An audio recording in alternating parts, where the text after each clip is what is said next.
Shoqëria kulturore artistike Yahia Sani nga fshati Çegran sapo është kthyer nga festivali i Kastrovillarit i mbajtur për rreth një javë në provincën Cosenza në rajonin e Kalabrisë në Itali. Grupe artistike folklorike nga shtete të ndryshme të botës dhe grupi artistik folklorik nga Çegrani ishin ngjyrat e festivalit, njëri ndër festivalet më të mëdhenj në Europë. Grupi artistik i valleve nga shoqëria kulturore artistike Yahia Sani në shoqërimin e tupanave dhe zurleve, që në fillim të festivalit kanë kthyer vëmendjen nga arti të cilin ata e prezantojnë, në përcjelljen e dhjetra mijëra njerëzve pjesëmarrës dhe mediume të ndryshme italiane dhe ndërkombëtare. Ky prezantim ka qenë një ndër prezantimet më të mëdha në historinë e grupit artistik nga Çegrani, thot kryetari i kësaj shoqërie Zani Mehmeti. Nga festivali i Kastrovillas vim me përshtypje jashtëzakonshme sepse përveç se dëshmuam vlerat tona atje, arritëm që të jemi në garë me një konkurrencë të madhe të fortë.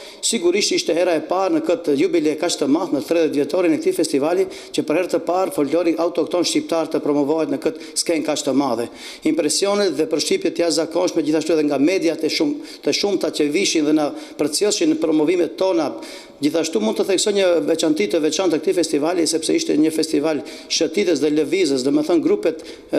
gati çdo ditë kishin mundësi që të performojnë në skena të ndryshme në qytetet e afërta të Kastrovillas, në qendrat e mëdha tregtare, në rrugë e kudo.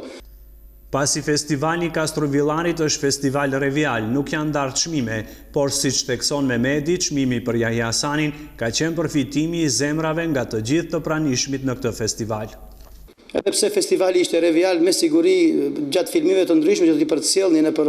rrjetet sociale do të shihni se një atmosferë festive dhe një promovim të vërtet nëpër rrugët e Kastrovillarit ishte grupi Yahia Sani nga Çegrani me do të thoja me plot zemër, përcjellën emocione dhe